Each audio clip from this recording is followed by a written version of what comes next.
Hello बच्चों, क्या हालचाल, कैसी चल रही है पढ़ाई। और आज हम लोग स्टार्ट करने वाले हैं सबसे पहला चैप्टर जो कि है नंबर सिस्टम। बहुत सारे बुक्स में इसको प्लेइंग विथ नंबर्स भी बोला जाता है, मतलब नंबर के साथ खिलवाड़ करने वाले हम लोग, जो कि इंसान इंसान के साथ करता है। तो बेसिकली एक कहानी सुनना, स्टोरी स्टार्ट हो रही है ना।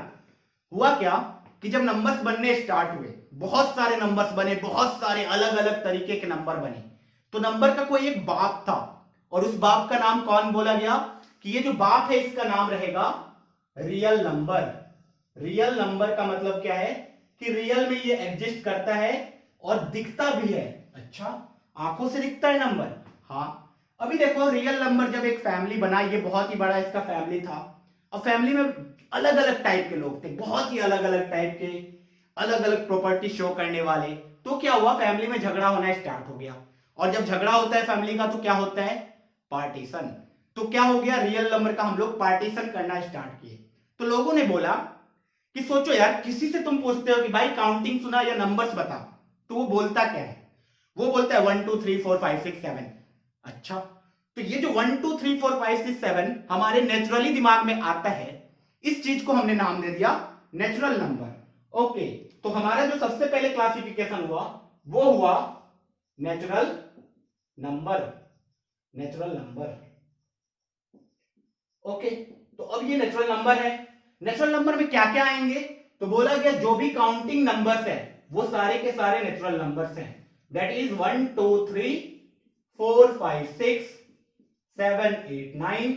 अच्छा, कब तक जाएंगे, जब तक तुम बोल सकते हो।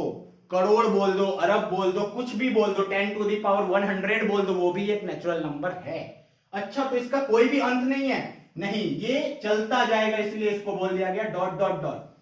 तो ये जो नेचुरल नंबर है, इसका बड़ा नाम तो नेचुरल नंबर है। इसको शॉर्ट फॉर्म में भी बुलाया जाता है ना। एक्चुअली लोगों का दो नाम होता है घर में, तो एक तो नेचुरल नंबर उसका स्कूल वाला नाम था, और घर में इसको प्यार से बुलाया जाता था, अबे एन इधर सुन। जब भी कोई बोल दे एन, एन का मतलब क्या हो गया मैथमेटिक्स में कि वो सेट ऑफ नेचुरल नंबर्स है। अच्छा, तो बोला गया यार ठीक है, नंबर्स तो आ गए 1 2 3 4 5 6 7 8। इसमें कुछ अधूरा अधूरा सा लग रहा है। क्या अधूरा सा लग रहा है, सोचो। अभी तक ये कंप्लीट नहीं हुआ, इसकी फैमिली कंप्लीट नहीं हुई। तो लोगों ने बोला हाँ कुछ तो अधूरा लग रहा है यार, जीरो ऐड करते हैं। जीरो नहीं है इसमें, तो बोला गया अच्छा जीरो ऐड कर। जब जीरो ऐड हुआ तो इसकी फैमिली क्या हो गई, पूरी हो गई। 1 2 3 4 5 6 7 8, ऐसा ही चलता गया डॉट डॉट डॉट। अच्छा, इसकी फैमिली पूरी हो गई तो इसका नाम बोल दिया गया, ये होल नंबर है, होल नंबर। अच्छा, होल नंबर का भी क्या घर का कुछ नाम है, हाँ, इसको हम लोग डब्लू से बुलाते हैं, डब्लू। डब्लू याद है कि नहीं, उस मूवी में डब्लू था, किस मूवी में, धमाल मूवी में, डब्लू। डब्लू से इसको बोला गया होल नंबर। अच्छा, तो अब प्रॉब्लम क्या हुई, ठीक है नेचुरल नंबर तो बहुत बढ़िया है, होल नंबर भी बहुत ही बढ़िया है। अभी देखो प्रॉब्लम क्या होना स्टार्ट हुआ। सपोज एक दुकानदार है ना, वो दुकानदार क्या करता था, अपने खाता में नंबर्स लिखता था। वो किसी से पैसे लेता था तो वो लिखता था उसमें। तो वो क्या करता था, वो जब किसी को देता था तो लिखता था इतना रुपए दिया। अच्छा, जब वो लेता था तो लिखता था इतना रुपए लिया। अच्छा, जब वो 1 महीने बाद अपना डायरी खोला, अब वो बेचारा कंफ्यूज हो रहा है बैठ के कि भाई दिया का मतलब उसने दिया कि मैंने दिया, और लिया का मतलब उसने लिया कि मैंने लिया। कुछ तो गड़बड़ है यहाँ पे। अब वो कंफ्यूज हो गया, मेरा पैसा किसी के पास है या मुझसे किसी से लेना है मुझे। अच्छा, तो बोला गया ऐसे नहीं चलेगा, क्या करो, नेगेटिव पॉजिटिव करो। नेगेटिव पॉजिटिव का मतलब क्या है, अगर वो गया तो तुम्हारे से माइनस हो गया। अच्छा, अगर वो आया तो तुम्हारे में प्लस हो गया। तो अब वो खाता में क्या लिखता था, अब वो खाता में लिखता था कि अगर मैं 10 रुपए दूंगा तो मैं लिखूंगा -10, मेरे में वो माइनस हो गया। अच्छा, और अगर मैं 10 रुपए लूंगा तो मैं लिख दूंगा +10। अच्छा, तो इसका मतलब बोला गया ये जो होल नंबर है इसमें कुछ प्रॉब्लम है, ये अभी पूरा नहीं है, इसका और भी क्लासिफिकेशन होना बाकी है। क्या, तो इसमें कुछ जो नंबर छूट गए थे नेगेटिव वाले, उनका नाम दिया गया इंटीजर्स। इंटीजर्स। अच्छा, ये इंटीजर्स वाले नंबर में क्या आएंगे, तो जितने भी होल नंबर्स थे सब में माइनस साइन मल्टीप्लाई कर दो, मतलब dot dot dot dot dot infinity minus infinity से आएगा।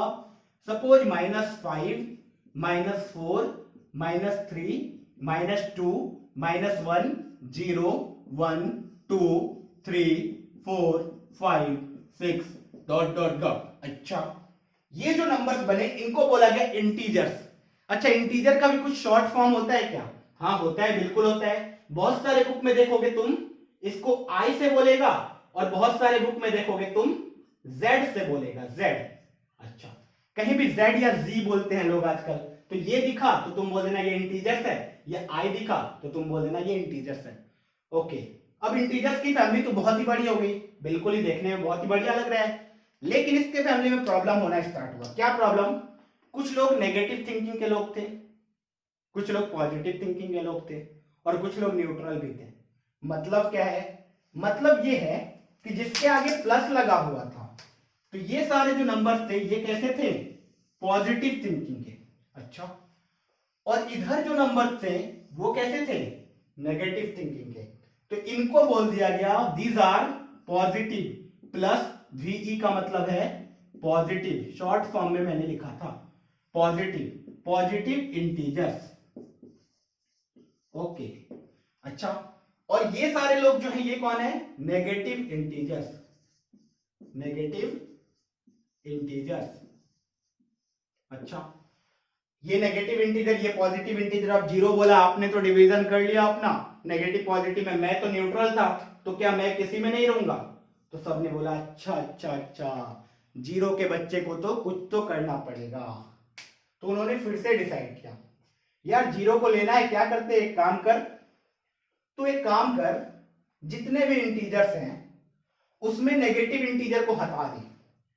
जितने भी इंटीजर्स हैं उसमें से नेगेटिव इंटीजर को तुम अगर हटा देते हो तो तुम्हारे पास ये सारे के सारे नंबर बच जाएंगे।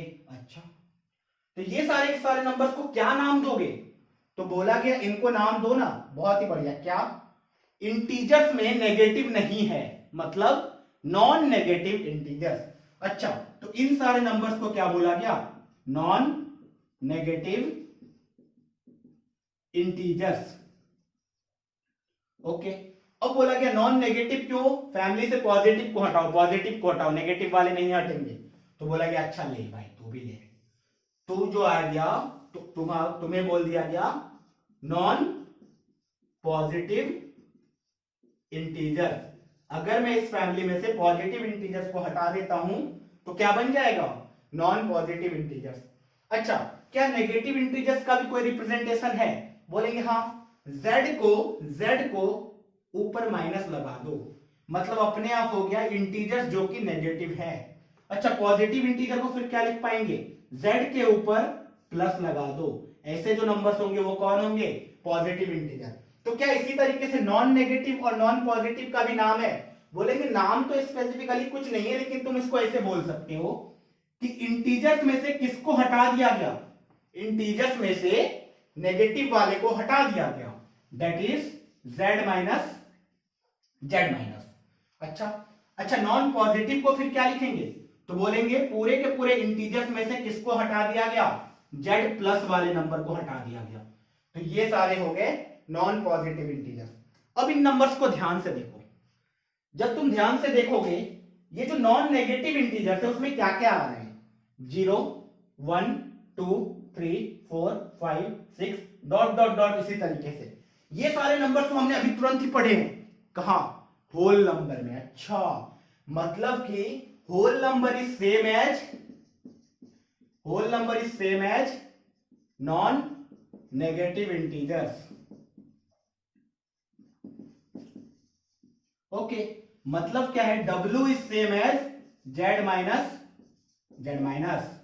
ओके, अच्छा, अब बोला गया कि और ध्यान से देखो, पॉजिटिव इंटीजर को जब देखोगे तो उसमें कौन कौन आ रहा है? 1 2 3 4 5 6 7 8, इस तरीके से। तो ये तो सेम नेचुरल नंबर के बराबर दिख रहा है मुझे, तो बोलेंगे हाँ this is same as natural numbers. इसका मतलब positive integer is same as natural numbers and non negative integer is same as whole number. चलो बहुत ही बढ़िया। तो ये तो क्लासिफिकेशन चल रहा था natural numbers, whole numbers, integers. अब इंटीजर्स में भी बहुत वैरायटी मिला, positive integer, negative integer, non positive integer, non negative integer, ऐसा चलता गया। अच्छा, अब जब इंटीजर्स को ध्यान से देखा गया तो इसमें दो टाइप के नंबर दिखे। किसके कारण? दो के कारण। दो के कारण क्या हो रहा है, देखो ध्यान से। दो के कारण ये हो रहा है कि कुछ नंबर्स ऐसे दिखे जो दो से डिविजिबल है। -4, -2, 0, 2, 4, 6, इसी तरीके से 8, -6। अच्छा, जो भी नंबर्स दो से डिविजिबल है उनका नाम क्या रख दिया गया पता है? Even number. अच्छा, और बाकी के जो नंबर्स बच गए, देखो -5, -3, -1, 1, 3, 5, ये सारे के सारे नंबर्स जो बच गए इनका नाम क्या रखा गया? Odd numbers. अच्छा, तो इंटीजर्स को फर्दर क्लासिफाई किया गया। इंटीजर्स को फर्दर क्लासिफाई किया गया किसमें? बोला गया कुछ लोग ऑड टाइप है, कुछ लोग इवन टाइप है। अच्छा, ऑड टाइप कौन है? तो ऑड टाइप है वो लोग जो not divisible by 2।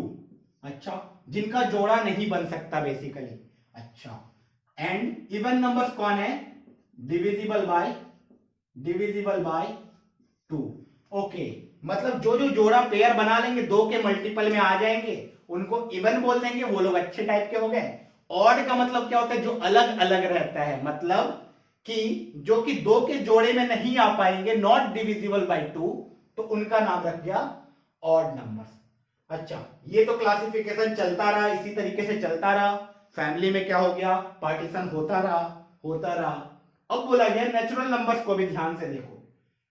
Natural numbers में ध्यान से देखोगे जब, तो तुम्हें कुछ नंबर्स ऐसे दिखेंगे जिनका फैक्टर बेचारा वो खुद है या फिर 1 है। मतलब क्या है?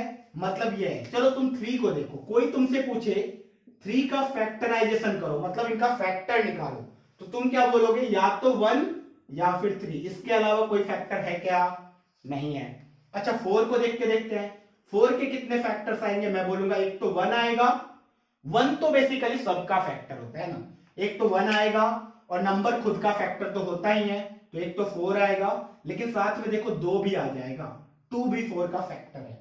लेकिन जब तुम 5 को देखोगे तो सिर्फ 1 आएगा फैक्टर एंड 5 आएगा। सिमिलरली जब 6 को देखोगे तुम्हें दिखेगा 1 आएगा, 3 आएगा, 2 भी आएगा, 6 भी आएगा। अच्छा, 7 को देखोगे तो सिर्फ 1 और 7 आएगा। 8 को देखोगे तो क्या होने वाला है? 1 आएगा, 2 आएगा, 4 आएगा, 8 आएगा। 9 को देखोगे तो क्या होने वाला है? 1 आएगा, 3 आएगा, 9 आएगा। अच्छा, इसी तरीके से 10 को देखोगे तो 1 आएगा, 2 आएगा, 5 आएगा, 10 आएगा। इतने सारे फैक्टर्स आ गए। मतलब अब 2 को देखोगे तो सिर्फ 1 आएगा, 2 आएगा, और 1 को देखोगे तो सिर्फ 1 ही फैक्टर होगा। अच्छा, तो ये कौन सा क्लासिफिकेशन है? बोला गया जो स्पेशल टाइप के लोग हैं, है ना, प्राइम टाइप के लोग। प्राइम टाइप के लोग क्या होते हैं? ज्यादा फैक्टर्स नहीं रखते हैं ना, ज्यादा लोगों से उतना कांटेक्ट वगैरह नहीं रखना है, बहुत सारे लोगों को भीड़ में नहीं जमा करना है ना, तो वो लोग क्या करते हैं? या तो खुद से डिविजिबल है या तो 1 से डिविजिबल है। मतलब या तो उसका फैक्टर खुद है वो, या फिर 1 है। तो इस टाइप के नंबर्स को प्राइम नंबर बोला गया। ओके, तो यहां पे अब लिखते हैं प्राइम नंबर क्या होता है? ऐसे नंबर जो या तो 1 से डिविजिबल हो या तो खुद से डिविजिबल हो, उसके अलावा और कोई फैक्टर उसका ना हो, उस टाइप के नंबर्स को बोला गया प्राइम नंबर। अच्छा, प्राइम नंबर जो नहीं है तो वो जो बच गया उनको बोल दिया गया कंपोजिट नंबर। तो सबसे पहला आया प्राइम नंबर्स। प्राइम नंबर्स कौन होंगे? तो बोला गया prime numbers having only 2 factors. ऐसा भी बोल सकते हैं, एक डेफिनेशन ये हो गया, या फिर ऐसा भी बोल सकते हैं कि डिविजिबल या factors, the numbers having factors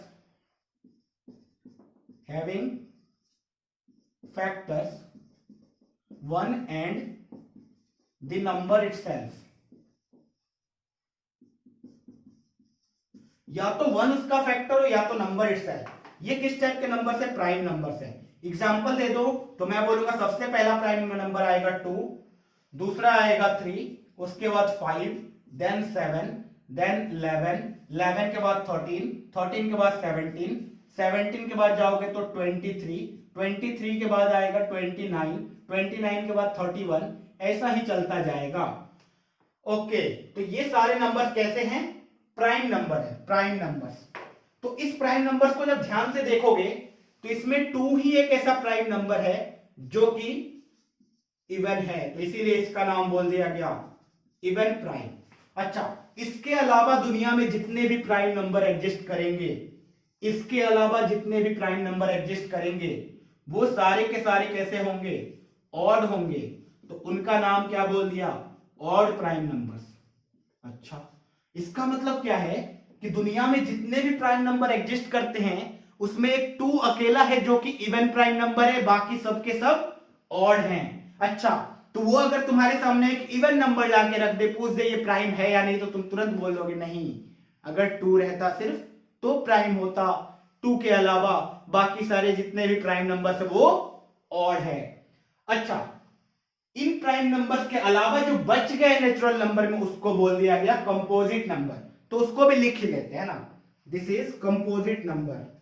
second बोला गया कंपोजिट नंबर्स। अब ये कंपोजिट नंबर्स क्या होते हैं? Number having more than 2 factors.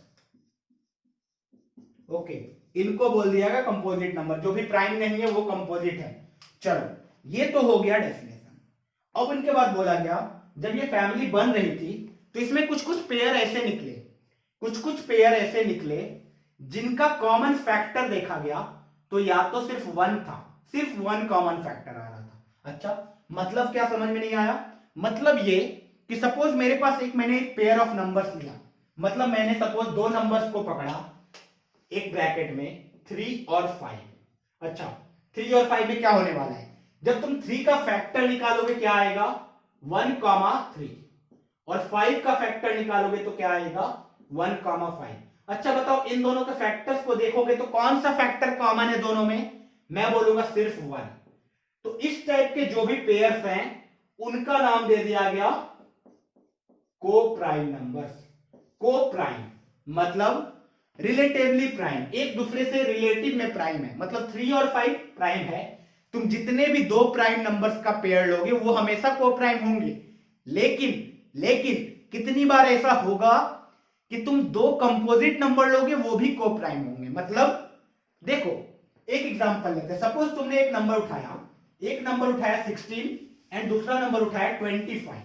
एक नंबर उठाया तुमने 16, दूसरा नंबर उठाया 25। अच्छा, 16 और 25 का फैक्टर निकालते हैं। 16 का फैक्टर क्या क्या आएगा? तुम बोलोगे 1 या तो 2 या तो 4 या तो 8 या तो 16। अच्छा, 25 का फैक्टर निकालो, क्या आने वाला है? मैं बोलूंगा 1 या तो 5 या तो 25। दोनों के फैक्टर में क्या क्या कॉमन? सिर्फ 1 कॉमन। एक इसमें भी है, एक इसमें भी है, बाकी कोई फैक्टर कॉमन है क्या? बोलेंगे नहीं। इसका मतलब देखो 16 and 25 are composite number. Individually ये दोनों कंपोजिट हैं लेकिन दोनों को प्राइम तो हैं। अच्छा, मतलब 2 नंबर्स का पेयर तुम कहीं से भी उठा के लाओ, उनके बीच में अगर कॉमन फैक्टर सिर्फ 1 है उनको बोल दिया जाएगा को प्राइम। कहीं कहीं पे तुम पढ़ोगे इस को प्राइम को रिलेटिव प्राइम भी बोला जा रहा है, रिलेटिव प्राइम। ओके, तो ये तो डिवीजन चलता गया। सबसे पहले हमने डिवीजन किया नेचुरल नंबर्स, फिर किया होल नंबर्स, फिर किया इंटीजर। अभी देखो, कुछ लोग आए, ठीक है सर आपने तो डिवीजन करना स्टार्ट किया, यह प्रॉब्लम क्या आ रही है ध्यान से सुनना। सर आपने वो वाले नंबर लिए ही नहीं, जैसे 2.5 है, 1.37 है, ये सारे नंबर्स कहां गए फिर आपके डिवीजन में? बोला कि अच्छा ये तो बहुत ही बड़ा प्रॉब्लम हो गया, काटो काटो काटो, ये तो गलत हो गया, पूरा का पूरा डिवीजन नहीं होगा, इसे फिर से सोचना पड़ेगा, बड़ा सोच लाना पड़ेगा। तो बड़ी सोच वाले लोग आए, है ना। तो क्या करना, हमेशा दुनिया में जब भी कोई इंसान है जो बड़ी सोच रखता है वो हमेशा आगे बढ़ता है। मतलब क्या है कि हमेशा हमें क्या करना है, सोच बड़ा रखना है। हमेशा लाइफ में सोच हमेशा बड़ा रखो, है ना। अभी से ही सोच लो कि नहीं मैं तो आईआईटीएन बन के रहूंगा चाहे कुछ भी हो जाए, मैं तो आईआईटी क्रैक करके रहूंगा चाहे वो कितना भी डिफिकल्ट हो। और डिफिकल्ट नहीं लगेगा। अगर तुमने सोच बड़ी रखी है तो तुम्हारा सिलेक्शन पक्का होगा, ठीक है। तो लोगों ने बोला ऐसे डिवीजन नहीं चलेगा, डिवीजन अच्छे से ढंग से करो, मतलब जितने भी रियल नंबर से सबके सब आने चाहिए। इस रियल नंबर्स में तुमने छोड़े क्यों? तो बोला अच्छा ठीक है। अब इन्होंने बोला नंबर्स को देखते हैं। हम लोग ने डिवीजन किया दिमाग लगा के, बोला कि कुछ नंबर का नाम रैशनल नंबर रख दो, रैशनल थिंकिंग वाले नंबर्स को रैशनल नंबर्स बोल दिया। अच्छा, इररैशनल थिंकिंग वाले नंबर्स को क्या बोल दिया? Irrational numbers. अब ये एक्चुअल में है क्या? क्या इसमें सारे के सारे नंबर्स आ गए? हाँ, जितने भी रियल नंबर्स थे सबके सब आ गए इसमें। अच्छा, रैशनल नंबर का शॉर्ट फॉर्म क्या है? क्यू। क्यू, कहीं भी तुम्हें क्यू लिखा हुआ दिख जाए मैथमेटिक्स में, मतलब वो रैशनल नंबर को रिप्रेजेंट कर रहा है। और इररैशनल का क्यू के ऊपर सी लिखा रहे, क्यू के ऊपर डैश रहे, या फिर क्यू के ऊपर बार रहे।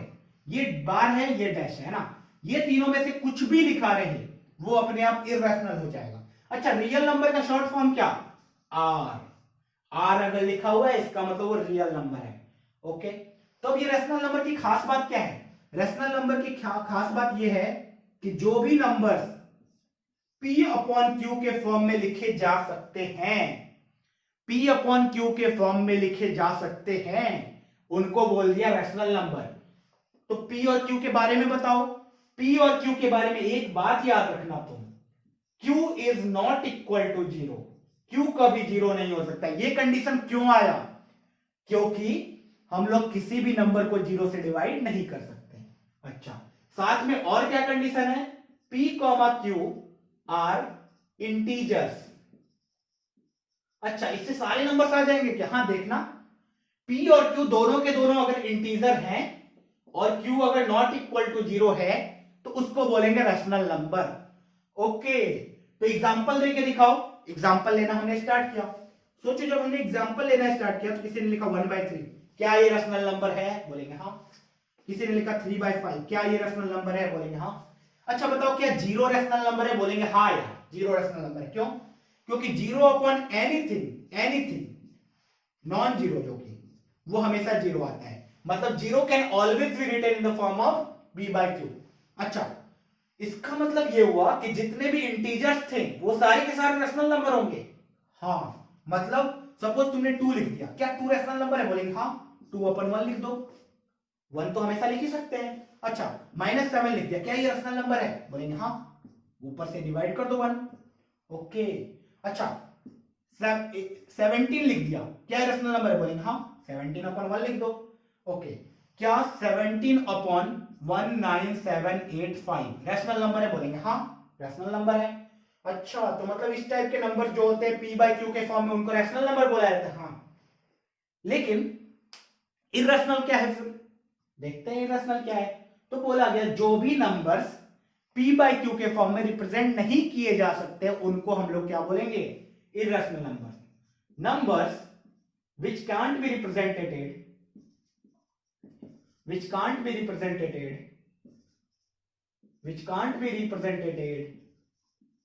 in the form of P/Q are irrational numbers। अच्छा, इसमें सारे के सारे नंबर्स आ जाते हैं। अब जब तुम रैशनल नंबर को ध्यान से देखो, अच्छा इसका एग्जांपल दे दो, इसका एग्जांपल दे देते हैं ना, इसके बारे में अभी डिटेल में बहुत ही पढ़ने वाली है, पूरा चैप्टर इसी पे चलने वाला है। √3 √5 ऐसा लिख दिया, ये सारे के सारे इररेशनल नंबर्स होते हैं। अच्छा, दो बहुत ही खास इररेशनल नंबर है, उसके बारे में हम लोग पढ़ेंगे अच्छे से। तो अभी इतना ध्यान रखा, रैशनल नंबर्स ये होते हैं, इररेशनल नंबर्स ये होते हैं। अब रैशनल नंबर को ध्यान से देखो, इसमें कभी फ्रैक्शन आ रहा है, कभी जीरो आ रहा है, कभी इंटीजर आ रहा है, मतलब रैशनल नंबर खुद में बहुत बड़ा है, खुद में बहुत बड़ा है, तो इसका भी डिवीजन करना पड़ेगा। डिवीजन करना स्टार्ट किया, देखो ध्यान से। अब रैशनल नंबर लिखेंगे, रैशनल नंबर्स को देखोगे तो कुछ इंटीजर टाइप रैशनल नंबर आ रहे हैं, कुछ नॉन इंटीजर टाइप आ रहे हैं। मतलब क्या है, जैसे 0 1 2 3 -5 -3 -7, ये सारे के सारे जो रैशनल नंबर्स हैं वो कैसे हैं? Integral type. और कुछ रैशनल नंबर है जो उस फॉर्म में नहीं है, जैसे 2/5 को देखोगे तो क्या होगा? वो इंटीजर्स नहीं है, तो इसीलिए बोला गया ये अलग। अच्छा, तो इनको दो तरीके से डिवाइड किया गया, एक तो फ्रैक्शन जो कि एग्जैक्ट इंटीजर नहीं है, दूसरा बोल दिया गया इंटीजर्स। अच्छा, फ्रैक्शन को डेसिमल फॉर्म में रिप्रेजेंट किया जा सकता है, इसलिए डेसिमल भी बोला गया। इस डेसिमल के बारे में भी थोड़ी देर बाद देखेंगे। अच्छा, अब फ्रैक्शन में क्या क्या आएंगे? इंटीजर्स तो सबको पता है क्या होता है, z, अभी तुरंत थोड़ी देर पहले पढ़ा इंटीजर्स। फ्रैक्शंस के बारे में सोचो, फ्रैक्शंस में जब देखा गया उसमें बहुत सारे तरीके के फ्रैक्शंस देखे गए। मतलब सबसे पहले ये देखा गया यूनिट फ्रैक्शंस। यूनिट फ्रैक्शन क्या होगा? 1/, समथिंग टाइप है, जैसे 1/5, 1/8, 1/11, 1/100, ये सारे एग्जांपल्स यूनिट फ्रैक्शन के हैं। मतलब जिसका न्यूमरेटर हमेशा 1 हो उसको यूनिट फ्रैक्शन बोलेंगे। उसके बाद अगला डिवीजन जो इसका हुआ वो हुआ प्रॉपर फ्रैक्शन। Proper fraction. अच्छा, प्रॉपर फ्रैक्शन किसको बोला गया? क्या? जिसका न्यूमरेटर स्मॉलर हो डिनोमिनेटर से। मतलब क्या है कि वो जो p/q के फॉर्म में लिखते हैं ना, ऊपर वाले को हम लोग न्यूमरेटर बोलते हैं।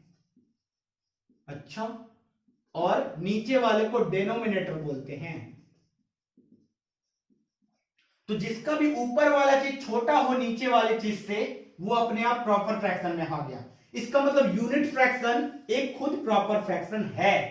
अच्छा, इसका एग्जांपल ले लो, 2/5, सपोज 3/7, 9/11, ये सब टाइप के जो फ्रैक्शंस आएंगे इनको बोल दिया गया दीज आर प्रॉपर फ्रैक्शंस।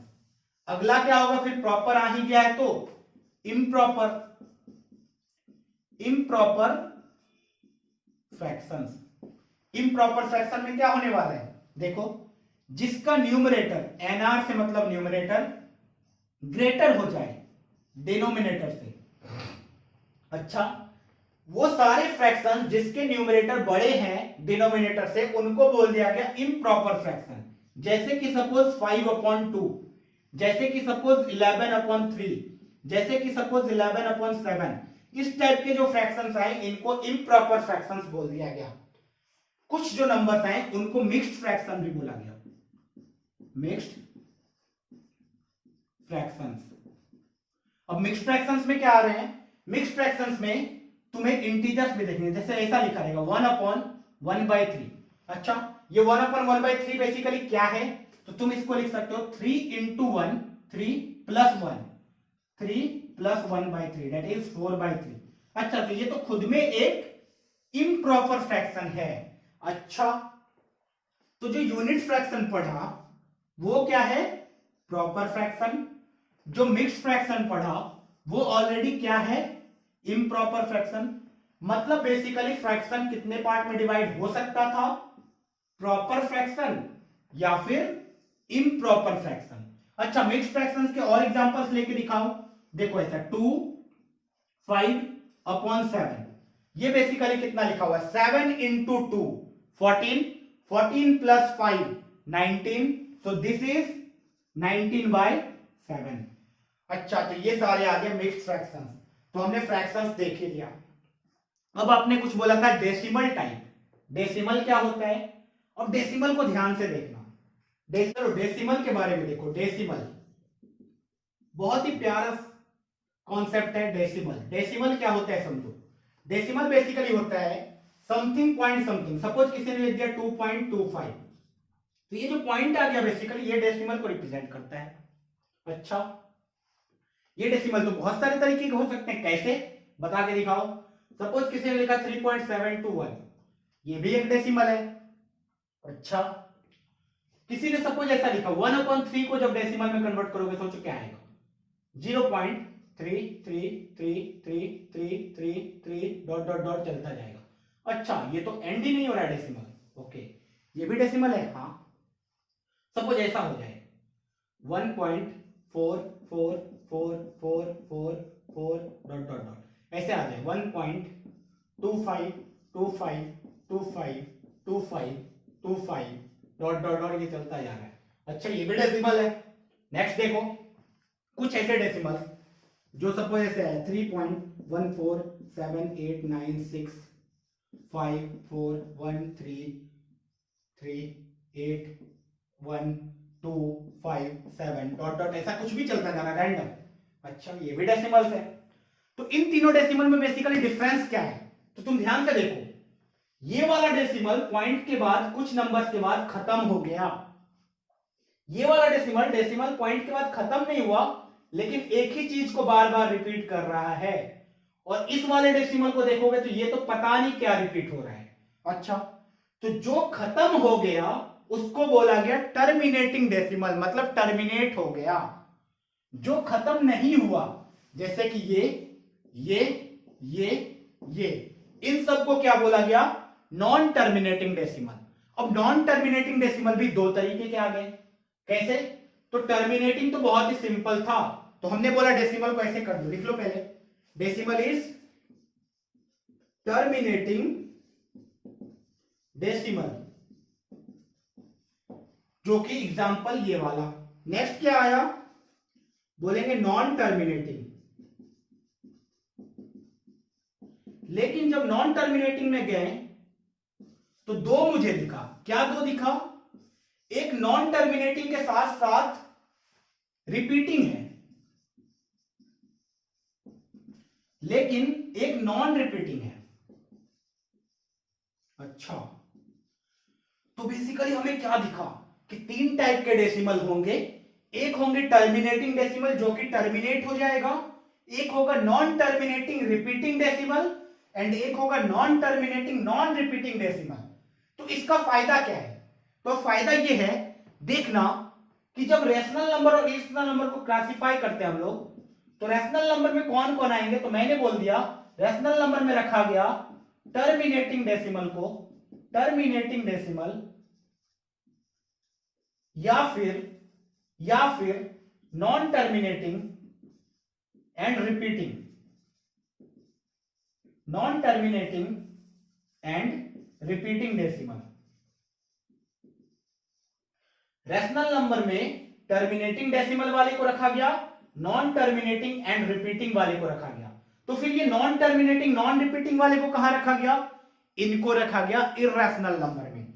मतलब बेसिकली जितने भी इर्रेशनल नंबर्स होंगे, इर्रेशनल नंबर्स वो सारे के सारे कैसे होंगे, non terminating, non terminating, non repeating. अच्छा तो इसी में बेसिकली ये तो क्लासिफिकेशन हो गया डेसिमल का। इसी में दो नंबर्स आए बहुत ही बड़े और बहुत ही इंपॉर्टेंस रखते हैं मैथमेटिक्स में, क्या क्या, एक आया पाई। पाई का जब वैल्यू कैलकुलेट करते हैं तो हम लोग क्या करते हैं मैथमेटिक्स में, अप्रोक्सीमेटली वैल्यू ले लेते हैं 3.14 अप्रोक्सीमेटली, या फिर कितने जगह तुम बुक में देखोगे 22/7, जो कि एक्चुअल में रॉन्ग है। मतलब इतने दिन से हम लोग गलत पढ़ रहे थे, गलत नहीं पढ़ रहे थे, बेसिकली पाई की जब वैल्यू निकालने गए लोग तो एक्चुअल वैल्यू कैलकुलेट ही नहीं कर पाए अभी तक, है ना। पाई में पॉइंट के बाद नंबर चलता जा रहा है, चलता जा रहा है। मतलब अगर मुझे कुछ याद रहे तो 3.141 अराउंड 592 डॉट डॉट डॉट कुछ ऐसा चलता जाता है ना, ये कभी खत्म ही नहीं होता। बड़े बड़े कंप्यूटर थक गए लेकिन पाई का वैल्यू कैलकुलेट नहीं कर पा रहे। अच्छा मतलब ये ना ही टर्मिनेट कर रहा है ना ही रिपीट कर रहा है, तो ये बढ़ता जा रहा है। मतलब एक्चुअल में ये है क्या पता है, इर्रेशनल नंबर। अच्छा मतलब pi is an irrational number, लेकिन तुम 3.14 को क्या इर्रेशनल बोलोगे, रैशनल बोलो, रैशनल। 3.14 तो बेसिकली टर्मिनेटिंग डेसिमल है ना, तो उसको रैशनल बोलेंगे। 22/7 कैसा है, ये तो p/q के फॉर्म में है, ये भी रैशनल। ओके तो बेसिकली पाई इर्रेशनल होता है लेकिन उसका वैल्यू हम लोग रैशनल लेते हैं। हाँ ये बेसिकली हमारे कंफर्ट के लिए किया जाता है कि ताकि हमारा कैलकुलेशन इजी हो जाए इसको लेने से। ओके तो ये तो हमें समझ में आ गई। इसी टाइम पे एक यूलर्स आए, उन्होंने बोला पाई तो एक नंबर आ गया, मेरे नाम से भी एक नंबर होना चाहिए। उसने अपना नंबर दिया ई, यूलर्स नंबर्स को बोलते हैं, यूलर्स नंबर। अच्छा तो ई की वैल्यू जब लिखा गया तो 2.7182 समथिंग समथिंग समथिंग इस टाइप से, ये भी नॉन टर्मिनेटिंग नॉन रिपीटिंग था, ना ही टर्मिनेट कर रहा था ना ही रिपीट कर रहा था। तो ई को भी किस में रखा गया, इर्रेशनल में रखा गया। तो ये दो स्पेशल टाइप के इर्रेशनल नंबर्स हैं, पाई एंड ई, जो कि बहुत ही इंपॉर्टेंट है और आगे मैथमेटिक्स में बहुत ही ज्यादा काम आते हैं। तो इस तरीके से क्लासिफिकेशन हुआ। तो बेसिकली हमने जितने भी नंबर्स पढ़े उसमें सबसे बड़ा कौन था, रियल नंबर था। क्या रियल नंबर से बड़ा कोई होता है, हाँ, रियल नंबर का भी एक बाप होता है, सबका बाप, उसको बोला जाता है कॉम्प्लेक्स नंबर। नाम से ही कॉम्प्लेक्स नंबर लग रहा है, बहुत ही जटिल। लेकिन कॉम्प्लेक्स नंबर को हम लोग कोर्स में पढ़ने वाले हैं अलग से। इस नंबर सिस्टम में कॉम्प्लेक्स नंबर को नहीं पढ़ेंगे, अलग से हम लोग एक चैप्टर पढ़ेंगे पूरा का पूरा कॉम्प्लेक्स नंबर के बारे में। उसमें मैं थोड़ा सा डिटेल देता हूं, उसमें वो सारे नंबर्स आते हैं। देखना, जब रूट के अंदर कुछ माइनस आ जाए, -5 लिख दिया किसी के, तो अभी तो हमने सीखा है कि रूट के अंदर नेगेटिव कभी डिफाइन नहीं होता है। क्यों, क्योंकि ये रियल होगा ही नहीं, इसलिए इसको बोल दिया गया दीज आर इमेजिनरी नंबर्स। और ये जो इमेजिनरी नंबर्स हैं ये भी कॉम्प्लेक्स नंबर का पार्ट है। मतलब सबसे बड़ा कॉम्प्लेक्स नंबर, उस कॉम्प्लेक्स नंबर में दो चीज आएगा, रियल, इमेजिनरी। अब हम लोग क्लासिफिकेशन का क्या करते हैं, एक बार समरी लिख लेते हैं ताकि हमें पता चल जाए कितने तरीके से हमने नंबर को क्लासिफाई किया। तो देखना कि इस तरीके से है कि सबसे बड़ा कौन, सबसे बड़ा है मेरा कॉम्प्लेक्स नंबर। अच्छा, कॉम्प्लेक्स नंबर से छोटा कौन, तो बोलेंगे कॉम्प्लेक्स नंबर को दो टुकड़ों में डिवाइड कर दो, या तो रियल या तो इमेजिनरी। अच्छा, कॉम्प्लेक्स नंबर कब पढ़ेंगे, इसी कोर्स में पढ़ेंगे थोड़ा देर के बाद, है ना, कुछ चैप्टर्स के बाद हम लोग कॉम्प्लेक्स नंबर पढ़ने वाले हैं बहुत ही अच्छे से, बहुत ही डिटेल से, ठीक है। तो बोला गया सबसे बड़ा नंबर इज कॉम्प्लेक्स नंबर। अच्छा, कॉम्प्लेक्स नंबर का दो पार्ट किया गया, एक पार्ट है रियल नंबर्स, दूसरा पार्ट है इमेजिनरी नंबर्स, इमेजिनरी नंबर्स। अच्छा, अब इस रियल नंबर का क्लासिफिकेशन कैसे स्टार्ट हुआ, तो हम लोग बोलेंगे रैशनल, इरैशनल, रैशनल, इरैशनल। अच्छा, रैशनल में क्या हुआ, फिर फ्रैक्शंस आ गए या फिर इंटीजर्स आ गए। अच्छा, इंटीजर्स को देखो, बेसिकली इसमें क्या आ गए, ऑड इंटीजर्स आ गए, इवन इंटीजर्स आ गए। लेकिन इंटीजर्स को फर्दर डिवाइड किया गया, नेचुरल नंबर्स आ गए, होल नंबर्स आ गए। अच्छा, इस नेचुरल नंबर में क्या आ गया, प्राइम नंबर्स, कंपोजिट नंबर्स। अच्छा, अभी इस फ्रैक्शंस में क्या हुआ, प्रॉपर फ्रैक्शन, इम्प्रॉपर फ्रैक्शन। अच्छा, इस प्रॉपर फ्रैक्शन के अंदर एक और आ रहा है यूनिट फ्रैक्शन, और इसके अंदर क्या आ रहा है, मिक्स्ड फ्रैक्शन। ओके, अब यहां पे एक और चीज आया रैशनल में, डेसिमल। रैशनल में एक डेसिमल टाइप के नंबर्स है। अब डेसिमल में क्या हो रहा है, डेसिमल में वो वाले डेसिमल है इसमें जो कि नॉन टर्मिनेटिंग है एंड रिपीटिंग है, या फिर टर्मिनेटिंग है। अच्छा, इररेशनल में क्या है, non terminating and non repeating. तो ये बेसिकली क्लासिफिकेशन है नंबर्स का। हमने सारे के सारे नंबर्स को क्लासिफाई कर लिया, सबका बाप कॉम्प्लेक्स नंबर, उसके बाद रियल नंबर्स, इमेजिनरी नंबर्स। अच्छा, कॉम्प्लेक्स नंबर के बारे में थोड़ा सा इंफॉर्मेशन दे दूं। कॉम्प्लेक्स नंबर को लिखा जाता है a प्लस आयोटा b के फॉर्म में, इसको बोला जाता है आयोटा।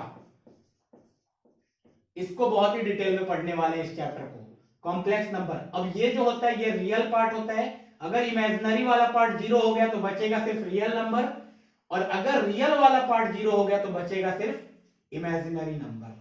अच्छा, तो ये क्लासिफिकेशन नंबर्स को, और इस लेक्चर को यहीं पे खत्म करते हैं एक कोट के साथ, लहरों से डरकर नौका पार नहीं होती, कोशिश करने वालों की कभी हार नहीं होती और हम लोग कभी हार नहीं मानेंगे।